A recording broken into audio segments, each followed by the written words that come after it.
오늘은 베드로전서 2장을 통해서 거듭난 성도의 거룩한 태도에 대하여 살펴보고자 합니다. 베드로전서 2장을 먼저 펼쳐주시고요.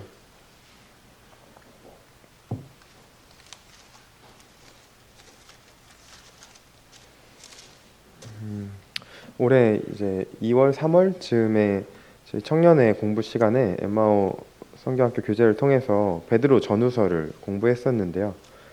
그때 배웠던 내용들이 많이 유익했어서 그때 배웠던 내용과 제가 묵상한 내용을 토대로 몇 가지 말씀을 나누고자 이 본문을 정하게 되었습니다.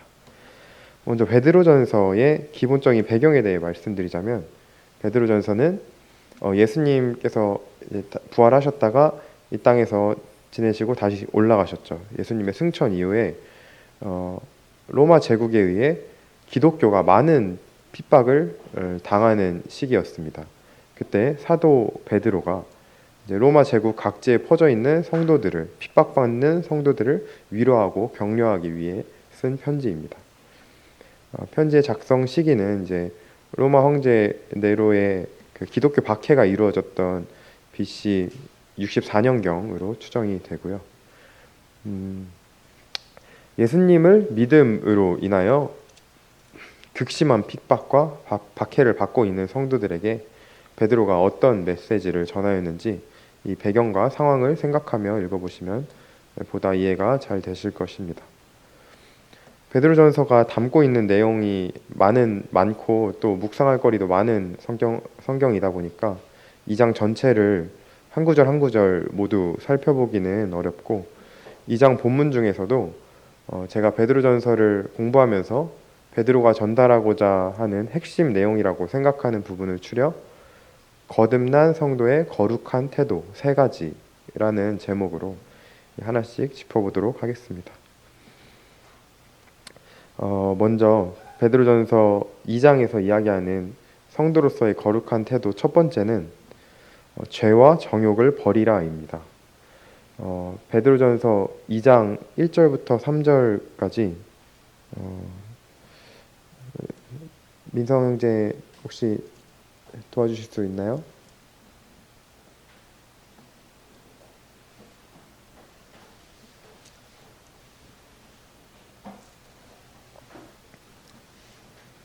네, 오늘도 저희 도우미 민성 형제가 읽어주겠습니다. 베드로전서 2장 1절부터 3절까지. 그러므로 모든 악독과 모든 기만과 외식과 시기와 모든 비방하는 말을 버리고 갓난아기들 같이 순전하고 신령한 젖을 사모하라. 이는 그로 말미암아 너희로 구원에 이르도록 자라게 하려 함이라. 너희가 주의 인자함을 맛보았으면 그리하라. 네, 첫 번째 포인트로 죄와 정욕을 버리라라고 말씀드렸는데요. 무엇을 버리고 어떻게 버리고 왜 버리는지로 나누어 생각해 보겠습니다. 먼저 정확히 무엇을 버리라고 하는 것인지 1절을 보겠습니다. 모든 악독과 모든 기만과 외식과 시기와 모든 비방하는 말을 버리고. 네, 이 편지는 복음을 받은 성도들에게 보내는 편지이고 1절에서 그 성도들이 성도로서 버려야 할 것을 이야기하고 있습니다. 그냥 죄 짓지 말라는 거구나, 이상한 말, 나쁜 말, 안 좋은 말 하지 말라는 말씀이구나 하고 뻔한 내용이다 생각하고 넘기실 수도 있는데요. 대표적으로 언급된 이 5가지 죄악이 무슨 의미인지 한번 보도록 하겠습니다. 먼저 악독이란 다른 사람에 대해 앙심이나 악한 감정을 품는 것입니다. 전에 있었던 특정 일로 인해 적대감이 생긴 상대방에게 마음속에 은밀히 악한 감정을 계속 가지고 있는 것이지요. 축구 시합에서 나를 아까 전반전에 밀쳤던 상대를, 이번 경기에서 밀쳤던 상대를 기억하고 있다가 다음 시합에서 그 선수에게 의도적으로 태클하는 행위, 혹은 지난번에 나를 무안하게 만들었던 그 한 자매의 그 말과 행동을 마음에 품고 있다가 그 자매가 어떤 실수를 했을 때 똑같이 갚아주는 것. 이런 모습들은 모두 악독의 마음을 이겨내지 못하고 행하는 모습들입니다. 그리고 기만, 기만은 정직하지 못하고 다양한 형태로 행하는 모든 속임수를 의미합니다. 이 중에는 우리가 큰 죄의식을 느끼지 않고 행하는 것들도 많이 있습니다. 국가에 내야 할 세금의 서류를 가짜로 꾸미는 것, 학교 시험에서 남들 모르게 슬쩍 부정행위를 하는 것, 식당에 할인을 받기 위해 자녀의 나이를 속이는 것, 아무도 모르게 회사의 예산을 조금씩 빼돌리는 것 등 모두 기만의 형태이며 우리 주변에는 크고 작은 여러 형태의 기만이 행해지고 있습니다. 또한 외식이란 위선적이고 거칠애적인 태도, 남을 의식하여 나를 부풀리고 포장하는 것을 말합니다. 외식하는 사람은 자기 본연의 모습이 아닌 내가 남들에게 보이기 원하는 모습을 연기하는 사람입니다.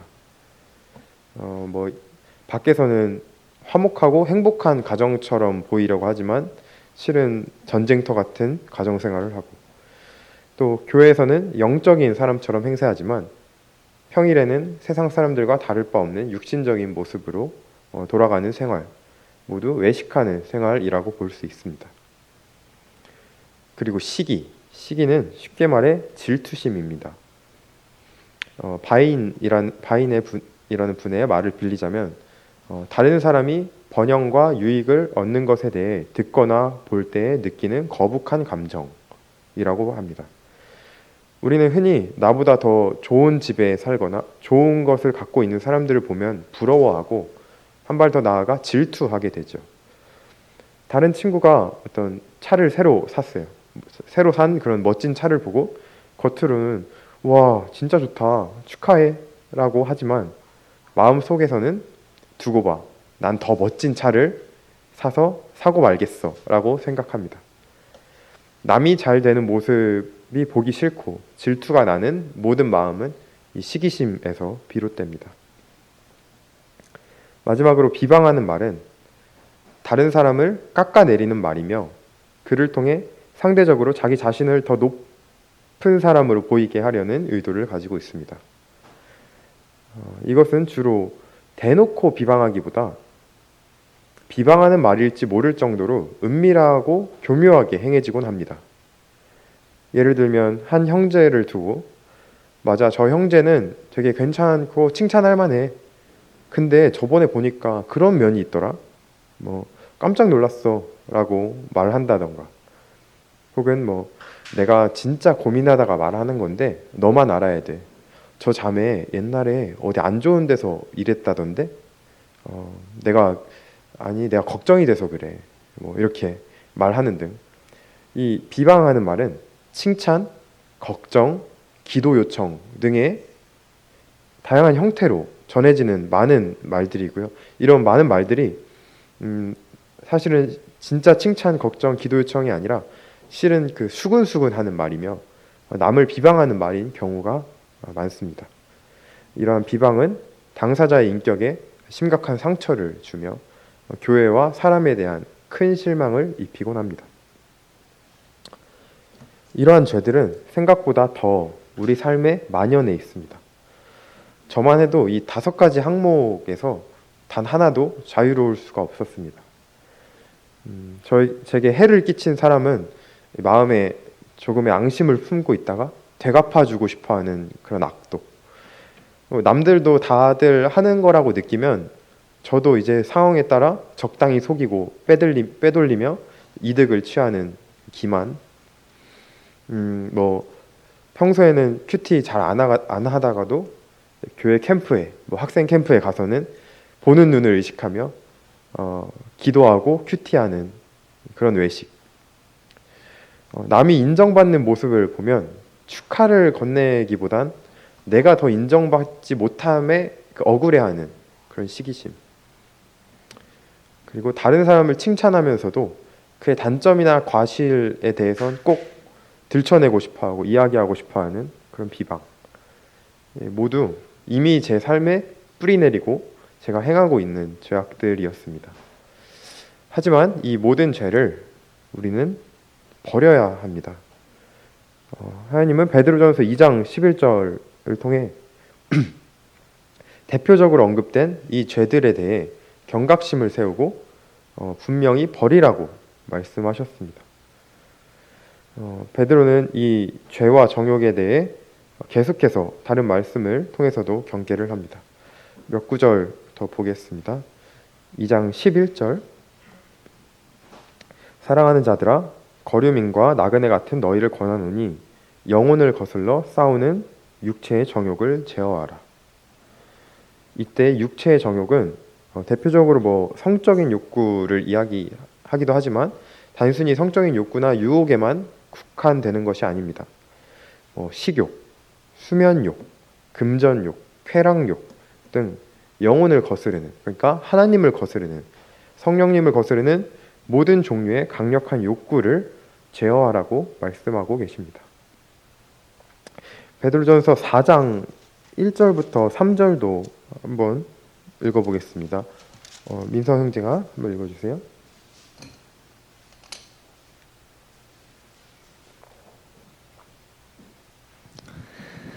그리스도께서 이미 육체의 고난을 받으셨으니 너희도 같은 마음으로 갑옷을 삼으라. 이는 육체의 고난을 받은 자는 죄를 그쳤음이니 그 후로 다시 사람의 종욕을 따르지 않고 하나님의 뜻을 따라 육체의 남은 때를 살게 하려 함이라. 너희가 음란한 정욕과 술 취함과 방탕과 향락과 무법한 우상 숭배를 하여 이방인의 뜻을 따라 행한 것은 지나간 대로 족하도다.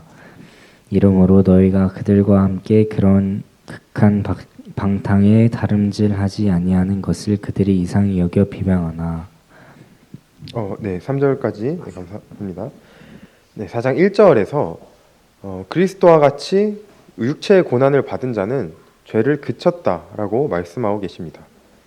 또한 3절에서 우리는 음란과 정욕과 술 취함과 방탕과 향락과 우상 숭배에 빠졌던 죄인이었음을 보게 됩니다. 하지만 이제는 그것을 제어하고 멀리해야 합니다. 이방인의 뜻을 따라 이렇게 행한 것은 이 3절의 말씀처럼 지나간 때로 족합니다. 십자가에 함께 못 박히고 다시 태어난 우리에게 더 이상 그때의 나는 없습니다. 네, 2장에서 봤던 악독과 기만부터 이제 음란과 정욕, 우상 숭배까지 우리는 이러한 옛 성품을 버리고 수많은 죄악들로부터 확실하게 떠나야 합니다. 제가 이제 정확히 무엇을 버려야 하는 것인지에 대해서 이제 말씀드렸고요. 또 무엇을 버리는지는 알았는데 그러면 어떻게 하면 이것들을 버릴 수 있을까요? 이는 2장 다시 돌아와서 2장 2절을 보도록 하겠습니다. 갓난 아기들 같이 순전하고 신령한 젖을 사모하라. 물론 본문의 순서대로 1절에서 버리고 나서 2절에서 사모하라 라고 이해하실 수도 있지만 저는 이 순전하고 신령한 젖을 사모하는 것이 이 1절에 앞서 나와 있는 여러 죄악을 버릴 수 있는 하나의 영적 성장의 방법이라고 믿고 이해하고 있습니다. 여기서 순전하고 신령한 젖이란 다들 잘 아시듯 하나님의 말씀, 곧 성경을 가리키는 말입니다. 성경은 순전하기에 다른 것이 섞이지 않고 오직 성경만을 온전한 진리로 받아들여야 하며 신령하다는 것은 성경이 육을 위한 것이 아닌 영을 위한 음식이라는 의미입니다. 우리의 옛 본능은 이 음식을 사모하지 않기 때문에 사모하라라는 분명한 계명을 받고 있습니다. 성경을 사모하고 말씀에 온전히 집중하는 것이 우리를 죄악으로부터 멀어지게 하는 중요한 방법입니다. 또한 이것은 같은 맥락에서 영적으로 성장하는 핵심적인 방법입니다. 2절 본문에서 너희로 구원에 이르도록 자라게 하려 함이라 라고 나와 있습니다. 이때 구원이란 흔히 저희가 구원받았다라고 이 거듭남의 여부를 묻는 의화의 구원이 아니라 매일매일 성령님께 자신을 내어드리고 예수님을 닮아가는 점진적인 성화 측면에서의 구원을 의미합니다. 킹제임스 흠정역 성경에서는 이러한 해석의 오류가 없도록 새로 태어난 아기들로서 말씀의 순수한 젖을 사모하라. 이것은 너희가 그 젖으로 말미암아 성장하게 하려 함이라 라고 번역되어 있습니다. 말씀을 사모하고 죄악을 멀리하는 것이 이 영적 성장의 핵심임을 알 수 있습니다. 네, 이 죄와 정욕을 어떻게 버릴 수 있는지에 대해서도 2절을 함께 보았고요. 그렇다면 이번엔 왜 죄와 정욕을 멀리하고 영적으로 성장해야 하는가에 대해서 3절을 통해 보도록 하겠습니다. 너희가 주의 인자하심을 맛보았으면 그리하라. 저는 이 말씀이 참 좋습니다. 반박의 여지가 전혀 없죠. 왜 그래야 하냐고? 너희가 주의 은혜를 경험하고 맛보았으면 응당 그래야 하지 않겠니? 라며 자연스레 납득할 수밖에 없게 만듭니다. 시편 34편 8절에도 그런 말씀이 있죠. 너희는 여호와의 선하심을 맛보아 알지어다. 네. 왜 죄와 정욕을 멀리 해야 하는지에 대해서는 긴 설명은 필요 없을 것 같습니다. 성도님들도 주의 선하심을 맛보아 아시나요? 주의 은혜를 경험하셨나요? 그렇다면 죄와 정욕을 제어하고 멀리하시기 바랍니다. 모든 악독과 기만과 외식과 시기와 비방하는 말을 버리시기 바랍니다. 쉽지 않겠지만 자꾸만 그 시기와 비방이 내 입술에, 내 마음에 가득 차겠지만 그럼에도 계속해서 맞서 싸우시기 바랍니다. 이는 주의 은혜를 받은 성도의 마땅한 태도입니다. 네, 이 죄와 정욕을 멀리하라라는 첫 번째 태도에 이어서 다음으로 거듭난 성도의 거룩한 태도 두 번째는 선을 행하고 순종하라입니다. 베드로전서 2장 11절부터 17절까지 읽어보겠습니다. 네, 민서 형제 11절부터 17절 읽어주세요. 사랑하는 자들아, 구름인과 나그네 같은 너희를 권하노니 영혼을 거슬러 싸우는 육체와 정욕을 제어하라. 너희가 이방인 중에서 행실을 선하게 가져 너희를 악행한다고 비방한 자들로 하여금 너희 선한 일을 보고 오시는 날에 하나님께 영광을 돌리게 하려 함이라. 17절까지. 인간의 모든 제도를 주를 위하여 순종하되 혹은 위에 있는 왕이나 혹은 그가 악행하는 자를 징벌하고 선행하는 자를 포상하기 위하여 보낸 충독에 계하라. 곧 선행으로 어리석은 사람들의 무직한 말을 막으시는 것이라. 너희는 자유가 있으나 그 자유로 악을 가리는 데 쓰지 말고 오직 하나님의 종과 같이 하라. 모든 사람은 공경하며 형제를 사랑하며 하나님을 두려워하며 왕을 존대하라. 네, 감사합니다. 베드로는 본문을 통해 선한 일을 행하고 제도에 순종하라라고 말씀하고 있습니다. 이번에는 왜인지부터 생각해 보겠습니다. 12절을 보시면 너희가 이방인 중에서 행실을 선하게 가져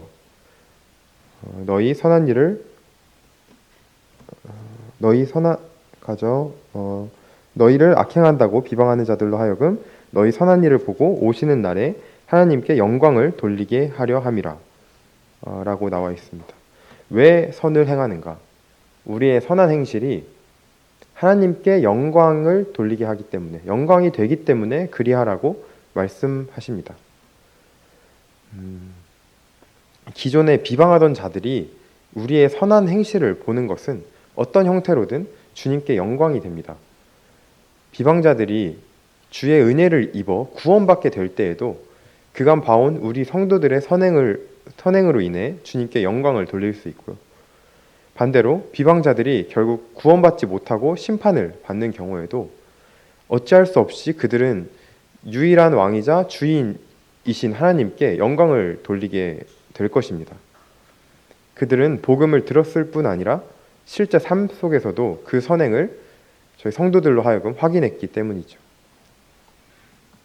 또한 13절에서는 인간의 모든 제도를 주를 위하여 순종하라고 말씀하고 있습니다. 우리의 선행과 순종은 주를 위한 것입니다. 로마서 13장에서도 이 순종에 관한 말씀이 있는데요. 로마서 13장을 잠시 보겠습니다.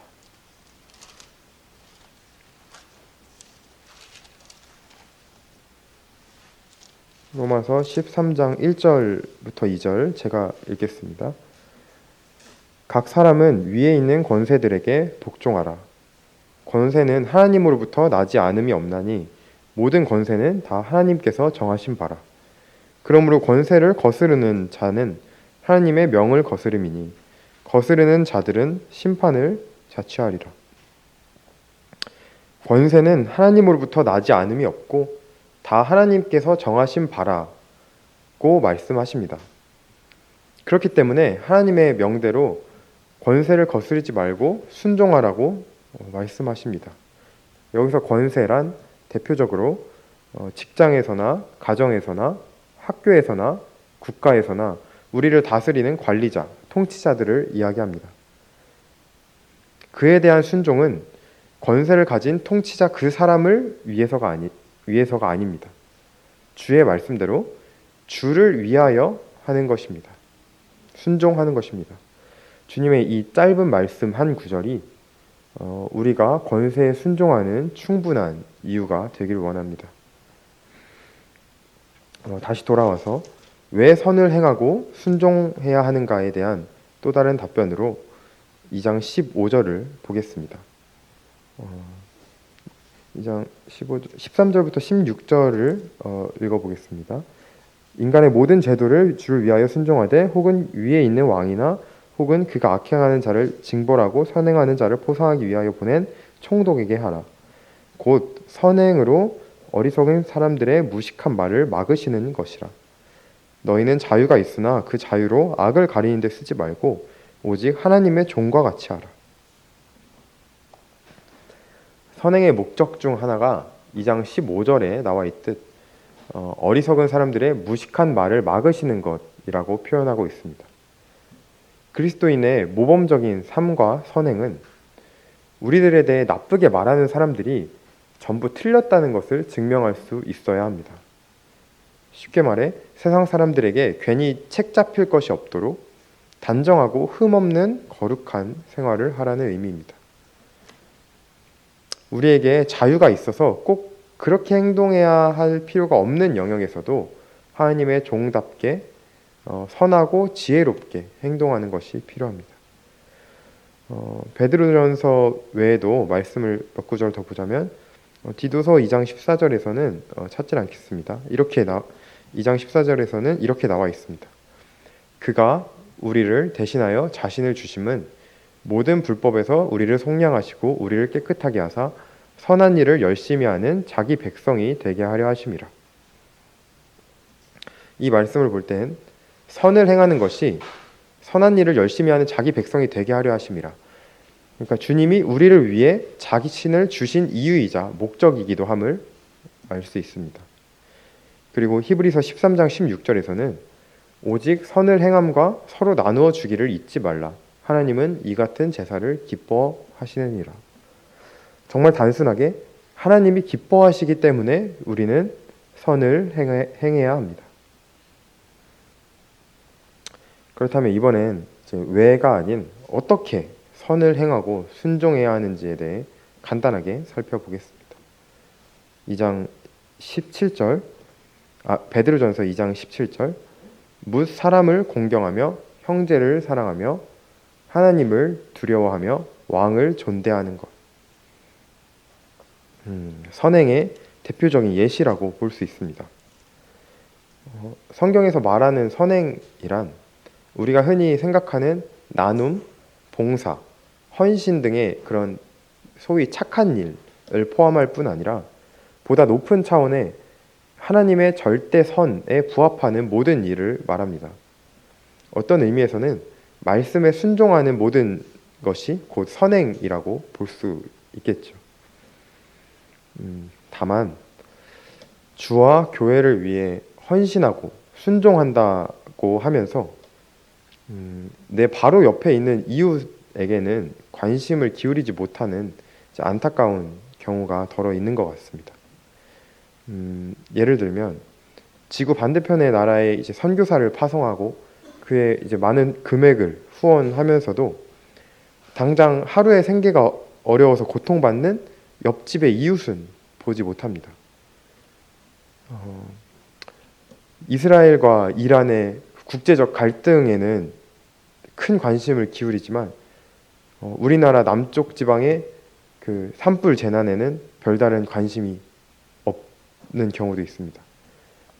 이런 것은 주님이 원하시는 선행은 아닐 것입니다. 그렇게 제가 어떻게 선을 행할지에 대한 주제에서 강조드리고 싶은 것은 높은 차원의 선행도 좋지만 하나님의 일이라고 이제 당장 보이는 그런 선행도 좋지만 우선은 이제 당장 우리 주변에 있고 내 손에 닿는 선행부터 실천하기를 권하고 싶습니다. 요즘 힘들어 보이는 이제 자녀 친구에게 밥을 사주고 혹은 재난으로 고통받는 이웃들에게 도움을 주고 생계가 어려운 건물 세입자에게 관심을 갖고 내 필요를 나누어 주는 것. 우리의 선행은 여기서부터 시작되어야 합니다. 처음부터 멀리만 볼 필요는 없습니다. 내 주변의 영혼들을 먼저 챙기고 당장 눈앞에 보이는 선을 행하기. 물론 이것은 교회와 성도님들에 대한 권면 이전에 저 스스로에 대한 반성이자 다짐이기도 합니다. 그리고 2장 18절 사환들아 범사에 두려워함으로 주인들에게 순종하되 선하고 관용하는 자들에게만 아니라 또한 까다로운 자들에게도 그리하라.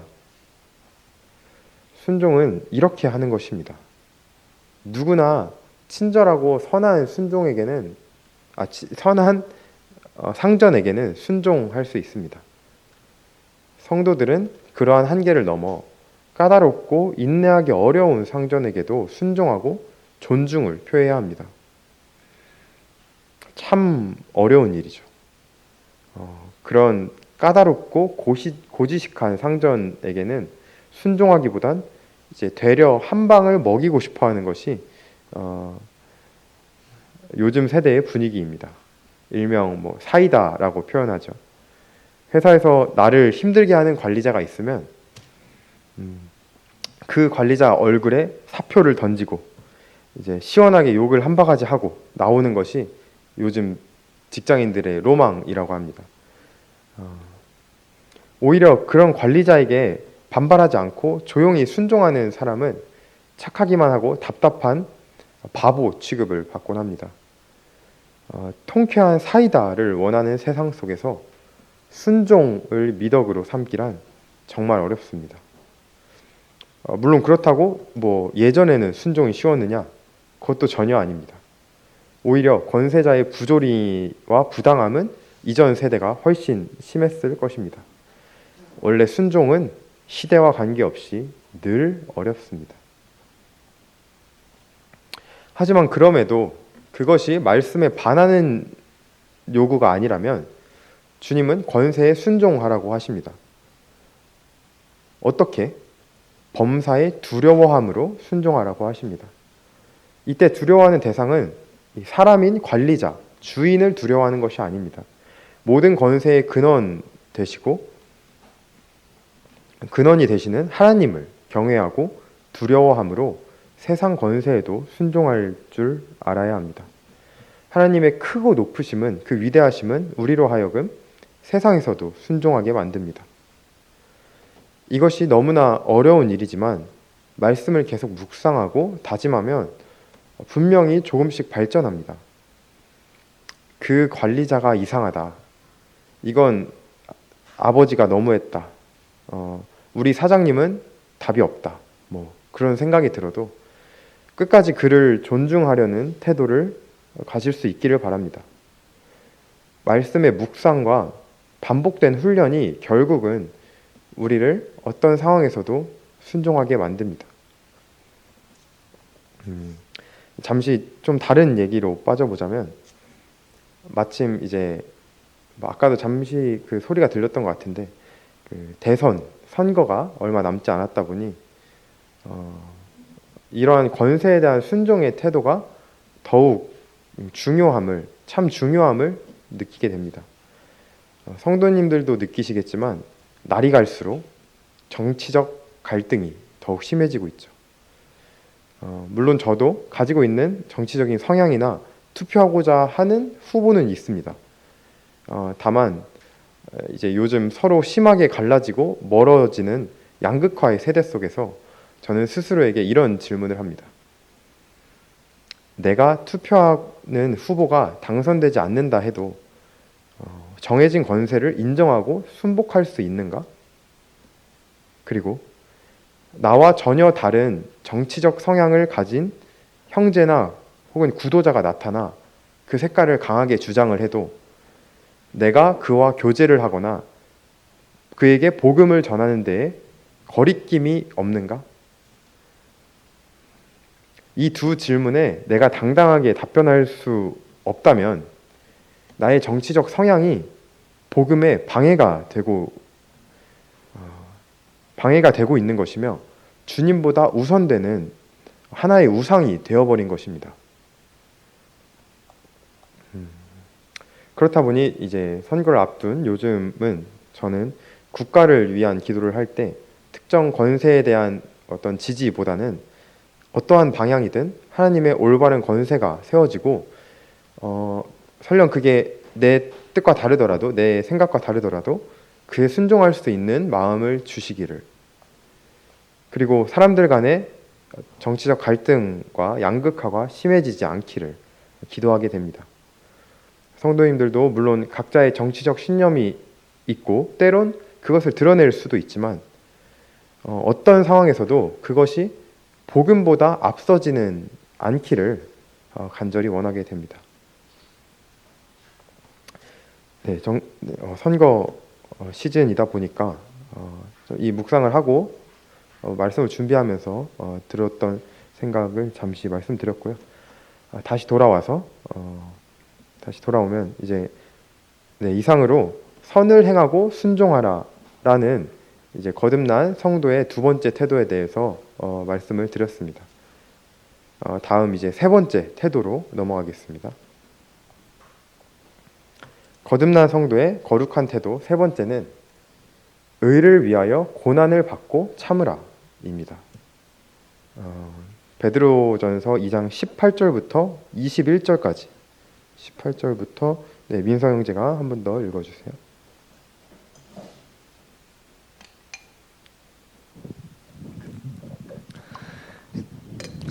사인들아, 범사에 두려움으로 주인들에게 순종하되 선하고 관용하는 자들에게만 아니라 또한 까다로운 자들에게도 그리하라.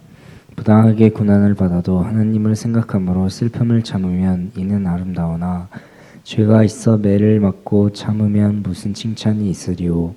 그러나 선을 행함으로 고난을 받고 참으면 이는 하나님 앞에 아름다우니라. 이를 위하여 너희가 부르심을 받았으니 그리스도도 너희를 위하여 고난을 받으사 너희에게 본을 끼쳐 그 자취를 따라오게 하려 하셨느니라. 네, 참 무서운 말씀입니다. 주님을 믿는 성도면 고난을 피할 수 있다면 좋겠는데 그게 아니라 고난을 당하게 된다라고 말씀하고 계십니다. 그렇다면 왜 우리에게 고난을 받으라고 또 받고 참으라고 하시는 걸까요? 19절, 부당하게 고난을 받아도 하나님을 생각함으로 슬픔을 참으면 이는 아름답다. 20절, 선을 행함으로 고난을 받고 참으면 이는 하나님 앞에 아름답다. 선을 행하여 주님께 순종하여 고난을 받고 참는 모습을 하나님은 아름답게 보십니다. 우리가 왜 고난을 받고 참는 태도가 필요하냐? 하나님께서 성도가 선을 행하다가 받는 고난을 아름답게 보시고 기뻐하시기 때문입니다. 그리고 2장 21절, 이를 위하여 너희가 부르심을 받았으니. 놀랍게도 고난을 받고 참기 위하여 우리가 부르심을 받았다고 하십니다. 우리를 주의 자녀로 부르신 여러 이유가 있는데 그 중 하나가 고난 중에 인내하도록 부르셨다고 하는 것입니다.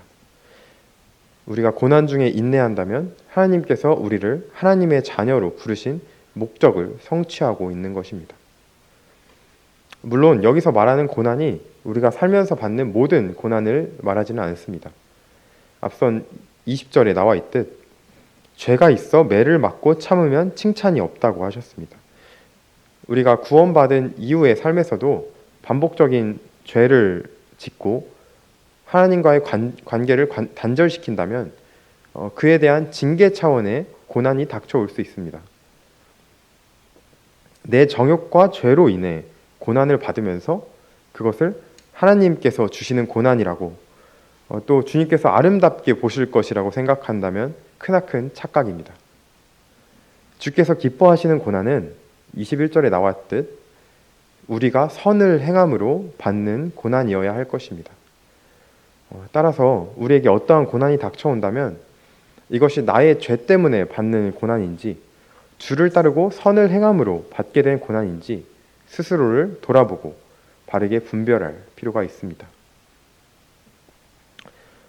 그렇다면 어떻게 이 고난을 받고도 인내할 수 있는지 보겠습니다. 18절, 19절에서 베드로는 까다로운 주인들에게 순종하고 부당하게 고난을 받아도 하나님을 생각함으로 슬픔을 참으라고 하십니다.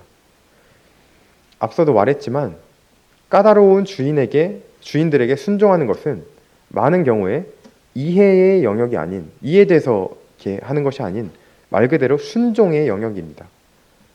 그 명령이 납득되어서 순종하는 것뿐 아니라 부당하고 억울하지만 그 억울함 가운데서도 순종하고 참는 것입니다. 그리고 그것을 참는 방법은 하나님을 생각함으로 슬픔을 참는다고 나와 있습니다. 또한 21절에선 그리스도가 본을 끼쳐 그 자취를 따라오게 하신다고 나와 있습니다.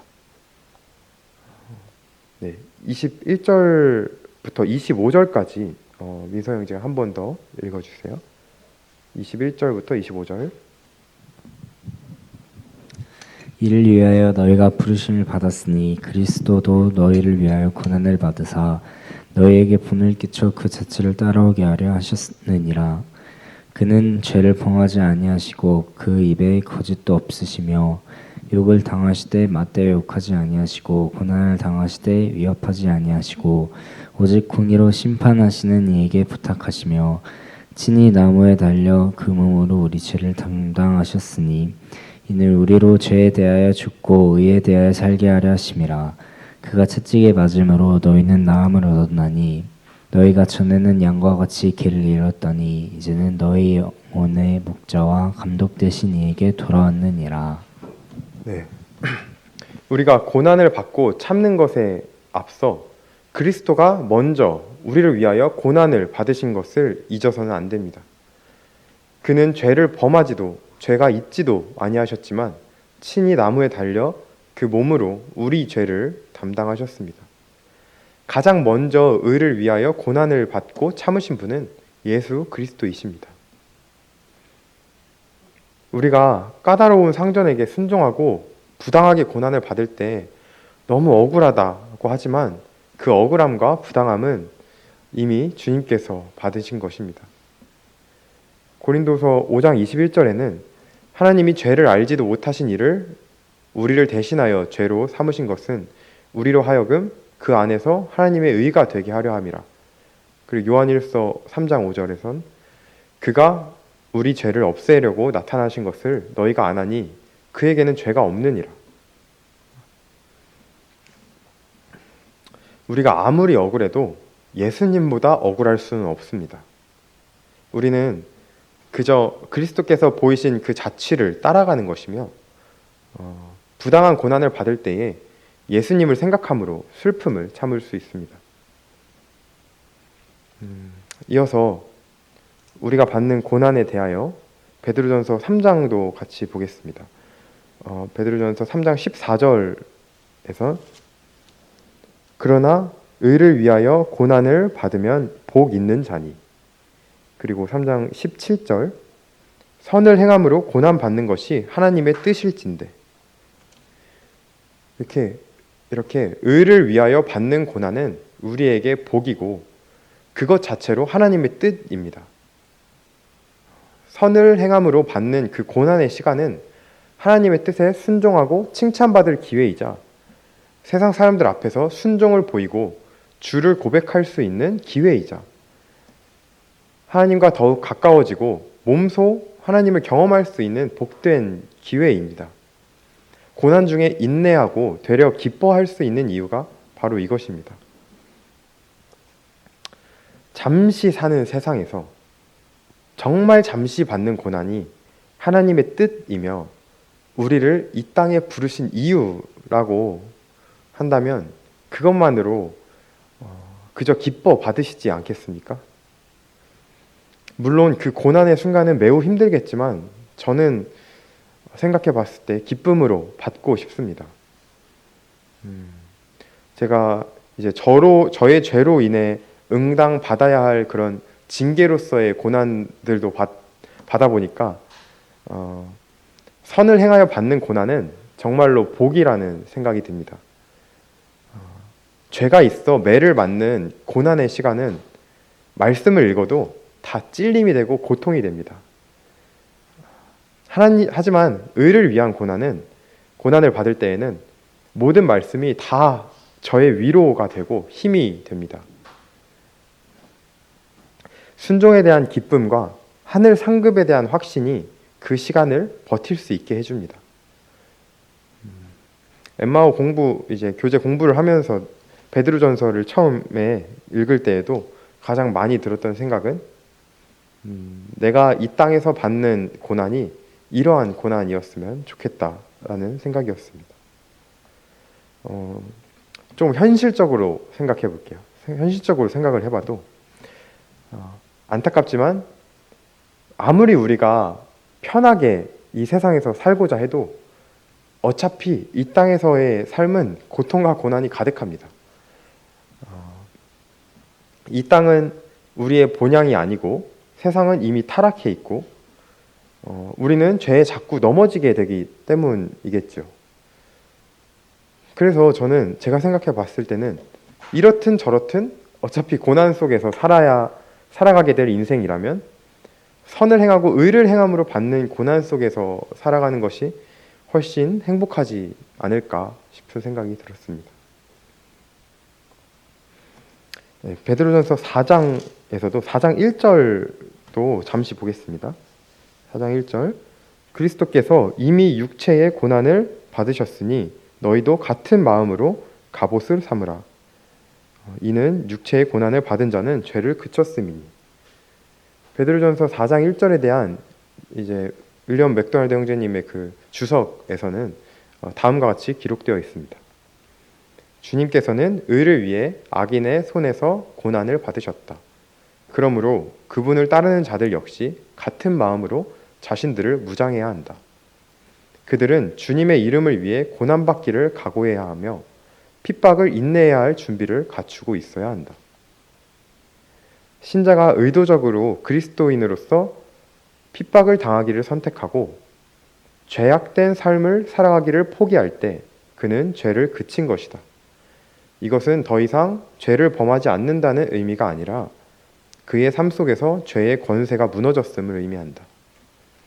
죄를 범하기를 거절함으로 고난을 당할 때 우리는 더 이상 육신의 뜻에 지배를 당하지 않는다.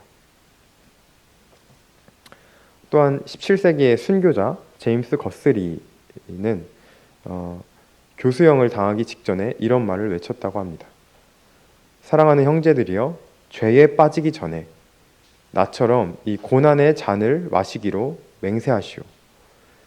죄와 고난이 언제나 우리의 선택을 기다리고 있으며 난 고난을 당하는 편을 선택했다오. 소망 가운데 받는 고난은 죄 가운데 받는 고난과는 차원이 다를 것입니다. 고통은 잠깐이지만 하나님의 칭찬과 상급은 영원할 것입니다.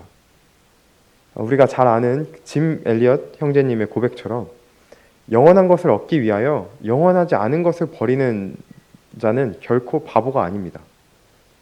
우리가 존경하는 모든 믿음의 선진들이 그러했습니다. 보디발의 아내의 유혹을 뿌리침으로써 감옥에 갇혔던 요셉이 그러했고, 하나님의 말씀을 대언함으로써 이세벨을 피해 그 왕을 피해 떠돌아다녀야만 했던 엘리야가 그러했으며, 우상 숭배를 거부해 풀무불에 던져졌던 다니엘이 그러했습니다. 또 복음을 증거함으로 인해 사람들에게 돌을 맞아 죽기까지 했던 이제 스데반이 그러했고, 로마의 시민권을 버리고 그 행복하게 살 수 있고 잘 살 수 있던 그 권리를 버리고 떠돌이 전도자의 삶을 선택한 바울이 그러했으며, 현대의 편안한 고향을 떠나 한국을 떠나 굶주린 영혼들이 있는 척박한 선교지에 간 다수의 선교사들이 그러했습니다. 이 수많은 선진들의 선택과 그로 인한 고난을 주님은 분명히 아름답게 보시고 복되다고 하십니다. 저는 우리가 이 고난의 기쁨으로 참여하고 인내하는 자가 되기를 원합니다. 나중에 이제 만약에 제게 의를 위한 고난이 크게 찾아올 때에 이 섣부른 고백을 후회하게 될지도 모르겠습니다만, 그래도 지금은 이제 마음에 감동되는 대로 순수하게 외치고 싶습니다. 우리 평택중앙교회 성도님들도 그리고 저도 의를 행하고 선을 행함으로 고난을 받는 귀한 은혜를 누리시기 바랍니다. 네, 이렇게 해서 베드로전서 2장을 중심으로 하여 거듭난 성도의 거룩한 태도 3가지를 정리해 보았습니다. 먼저 첫째, 죄와 정욕을 버리라. 둘째, 선을 행하고 순종하라. 셋째, 고난을 받고 참으라. 셋 다 우리의 원래 육신으로는 실천하기 매우 어려운 태도이지만, 거듭난 성도로서 성령님께 의지하고 말씀을 통해 반복적으로 훈련한다면 자연스레 갖게 될 태도라고 생각합니다. 성령님께 순종하는 거룩의 삶은 주님 오시는 그날까지 끝이 없는 싸움이기에 이 땅에서 살아가는 동안 계속해서 말씀을 묵상하고 육신과 싸우시기 바랍니다. 그리고 또 오늘 드린 말씀도 성도님들도 뭐 아시듯이 거의 매주의 주일 말씀이 이제 저희 중앙교회 유튜브에 업로드가 되고 있는데요. 오늘 말씀도 그저 한번 듣고 지나가기보단 집에 돌아가셔서도 시간 되실 때 한 번씩 더 상고하셔서 얻을 수 있는 유익을 충분히 누리시기 바랍니다. 네, 저 이번 말씀뿐만 아니라 저희 이제 매주 주일 말씀을 저희가 한 번 듣고 지나가는 것이 아니라 그를 상고하고 묵상하고 계속해서 반복적으로 훈련하는 것이 저희들의 성화에 그리고 주와 동행하는 삶의 효과적인 비결이라고 생각이 됩니다. 네, 그럼 이상으로 말씀 마치고 기도 드리시고 마무리하도록 하겠습니다.